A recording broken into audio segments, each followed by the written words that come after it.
Hey guys, Isabel here. Welcome back to Railed In. So this took a little bit longer than I wanted to get out. I've been kind of busy packing. I'm moving soon, But here is my episode 6 Loki analysis. The opening Marvel Studios opens on the song that Steve and Peggy danced to at the end of Endgame.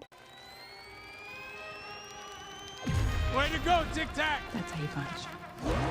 Wakanda forever! Now, you wouldn't have heard. Perhaps signaling that in doing this, Steve created a branched reality, and who knows, maybe the TVA came and pruned it. Which I know would make a lot of fans actually be kind of happy and sleep easier, as a lot of them weren't really happy over the fact that Steve seemed to have lived a life with Peggy, although I think Steve just kind of stopped by for a quick dance and then continued on his way. But chances are that timeline still probably got pruned by the TVA, as I don't think it was really supposed to happen. We hear a lot of voices and scenes from the Avengers and other heroes from the MCU. Let me put you on hold. Dance off, bro! He's a friend from work! I can do this all day. Yeah, I know. I'll show you ferocity. Higher, further, faster, baby. In the opening credits, we see what looks like the beginning of space and time with what looks like could be the Big Bang, and then the camera pans out to show us what looks like a black hole, but I think can be contributed as a universe, which we see is next to another universe. I'm assuming these have both different events going on and is probably what Kang is talking about here. And he discovered that there were universes stacked on top of his own. And his description of multiple universes looks very similar to this one. I take the imagery and the voiceovers as all those events happening in that one universe, and then when we dive into the second universe, we hear a lot of scenes from this Loki series, as well as the famous "What is grief" line Vision tells Wanda in WandaVision. Motivated by women of the world. What is grief, if not love persevering?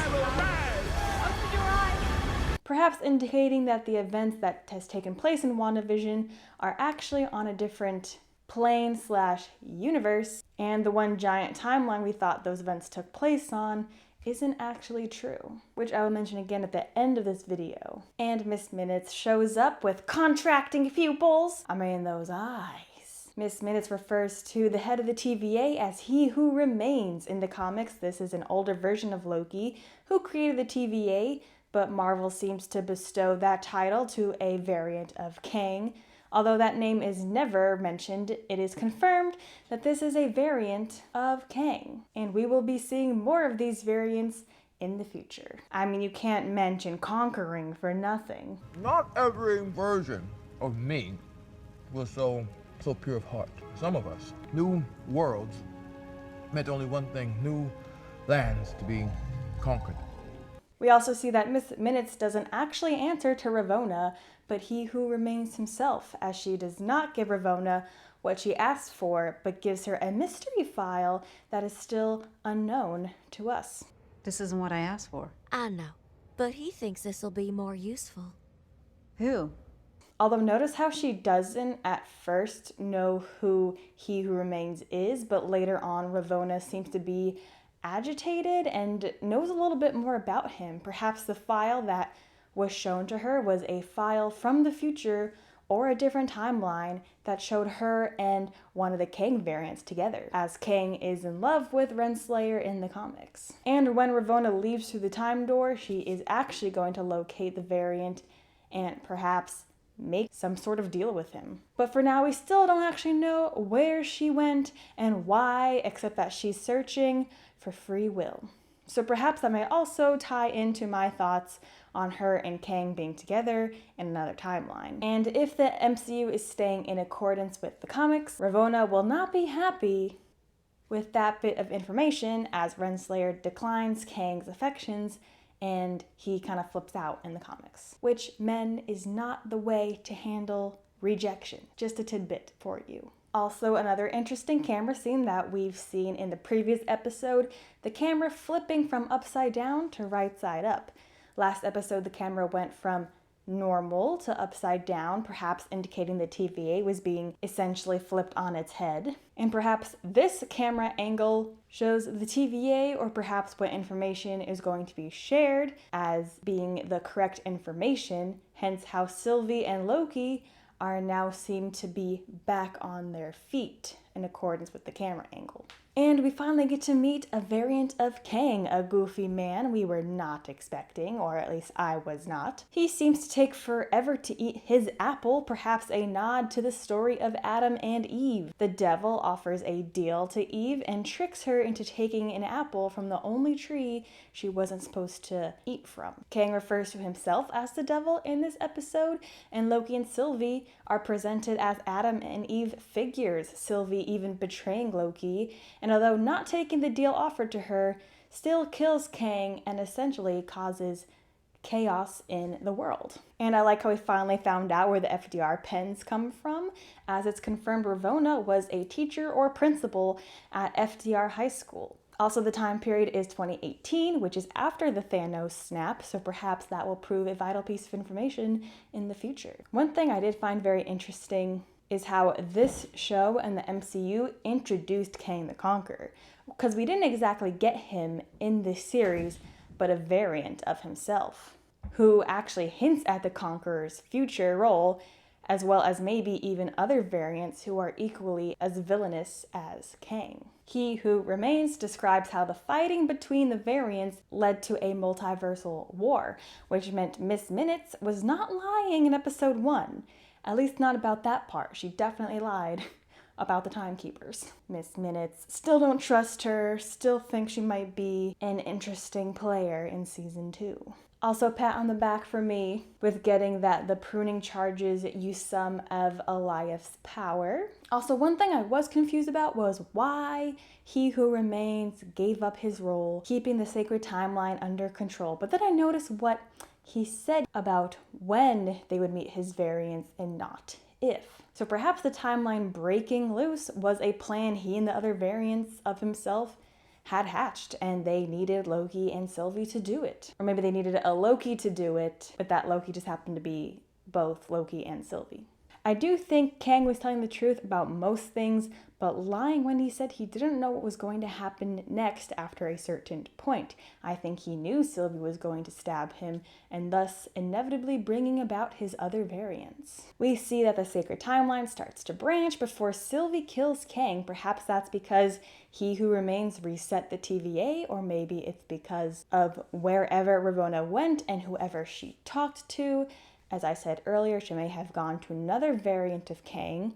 Maybe that caused the timeline to branch. Hopefully that will also be answered in season 2. We see Kang offer his temp pad to them, but the camera angle has it seem like he's still wearing it, perhaps indicating that Kang is still in control with the events that take place next, meaning he intended to have Sylvie kill him and his other variants returning. And now we get to the point where Sylvie actually betrays Loki, referring back to how they were talking about love being a dagger, and here they are, literally fighting with daggers. But I really liked the dialogue before this, as Loki reveals he just wants Sylvie to be okay, making his character arc pretty complete.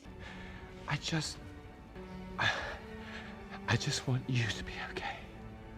As it references what Sylvie said in episode 2, how it isn't always about him, and this line is probably the least selfish thing Loki has ever said or done. I'm just so proud of him.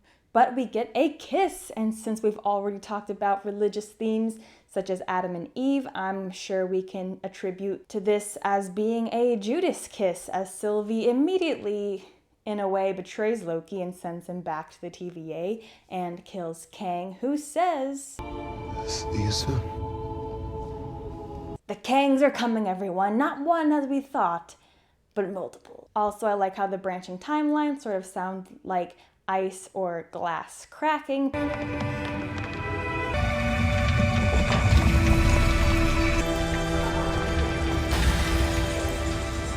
Perhaps referencing how time is breaking, or here when we see branches passing the red line, as we found out that means a branch can no longer be successfully pruned back to its original state. So maybe that sound is indicating that all these branches are pretty permanent, at least permanent enough where the TVA cannot handle it themselves. Also, look at Loki's face. He's obviously heartbroken over Sylvie, and perhaps he's thinking that the TVA were correct and he was always meant to be alone. But I think he still successfully went on his path to self-love, so I'm here for that for Loki. Good for him. Loki goes to look for Mobius, and when he finds him to warn him about the coming Kangs, Mobius doesn't know who Loki is. Countless different versions of a very dangerous person, and they're all set on war. We need to prepare. Take it easy. You're an analyst, right? What division are you from? What are you talking about? Who are you? What's your name? All that hard work in their relationship just gone. I hope they become friends again in season 2 because they had such a pure friendship. But Loki looks up to a reset TVA with a Kang the Conqueror statue. We know this because his outfit is the same as the comics. And perhaps this is not the first time the TVA has been reset. Perhaps those pesky rings in Ravona's office and the fact that Mobius doesn't remember putting them there are also a hint to how the TVA has been reset before. Well, my thoughts on this episode overall was that it was an interesting episode. It's not my favorite of the episodes for this series and doesn't really feel like a finale to me. It was very dialogue heavy, and although we get a lot of great information, most people want a finale with a bit more action in it. And the only action we really had was when Sylvie and Loki were having that quick sword/dagger fight. But as we're getting a season 2, I feel like it's really gonna hit the fan during that season, as the big bad is finally revealed and Loki and whoever else joins him is going to have to attempt to stop it. I'm assuming, of course, I don't actually know. Speaking of season 2 though, here are some things I would like to find out in that season. Where did Ravonna go and why? What did she do wherever she went? Is she the one who created those initial breaks in the timeline? What was Sylvie's Nexus event that has been mentioned a lot in this season, was not really answered unless it was up for the audience to answer, and if it is, I'd say she was just a good person, and I don't think Lokis are supposed to be that good of a person, so. But they've really brought it up to be that it was some big thing, so maybe it was a big thing. We'll find out about season 2, or if it was just that she was a nice person, perhaps that shows that the TVA are not as malevolent as they appear to be. In the early episodes, they're definitely not malevolent now, in my personal opinion. Also, what will the power between Sylvie and Loki lead to? It's been stated multiple times that whatever is between them can crush the TVA. Will that happen in season 2? Is that how they resolve everything? Also, is Sylvie stuck up there? Will she be watching over the timeline? Because there's like a bajillion of them now. Although she does have that temp pad, so I guess she could kind of go anywhere, including back to the TVA. And will Mobius and Loki ever be friends again? And also, what will happen to Loki? I've said multiple times in my analysis that I wasn't sure how this was going to end for him, as he is technically dead on the sacred timeline, but now there's a bajillion timeline, so maybe he'll find one to live happily ever after. I don't know. We'll see. And I do think that this Loki series was actually very important for the future of the MCU. I think the events of Loki lead to the new show coming out, What If. I believe each episode is a different what if scenario. So what if T'Challa became Star-Lord?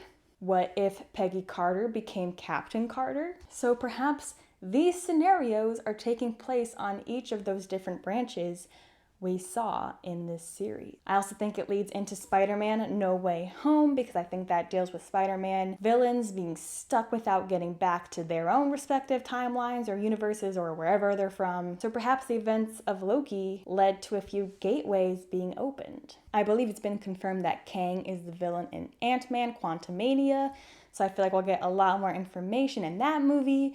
And of course, Doctor Strange and the Multiverse of Madness. I'm thinking that the multiverse being unleashed led to the possibility of the events in WandaVision, as she is a Nexus being, and in the end credits scene, she could hear her kids perhaps from a different timeline.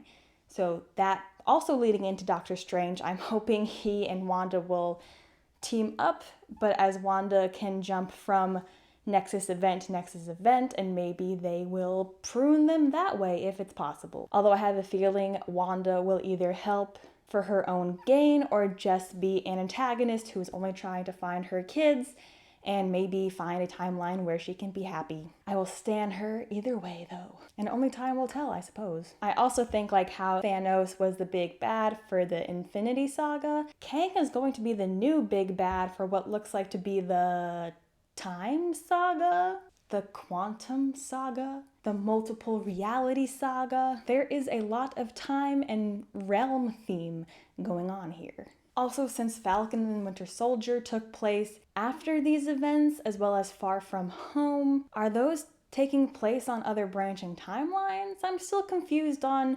when this takes place. Does the TVA even have a direct time in itself? I don't know. Time travel has always been confusing to me, and this show, although it answered a bit of questions on how time travel takes place in the MCU universe, still confusing. Well guys, that has been my analysis for Loki episode 6, and as well what I think this series means for the future of the MCU. But Loki episode 6, as well as the entire first season of Loki, has been reeled in. Thank you guys so much for watching. Click up here to watch my full Loki reactions and analysis to all 6 episodes. And be sure to leave a like, comment what you thought this series meant for the future, or what you thought about this episode in particular. Did you think it was a great finale? Let me know. Be sure to subscribe for the channel, as I will be doing future reactions and analysis for future Marvel TV shows and Marvel movie reviews. You can also check out my Black Widow movie review up here. But I had a great time reacting and analyzing this series. I hope you had a good time listening to me talk about it. But thank you guys so much for watching. I always appreciate it. And I will see you guys next time.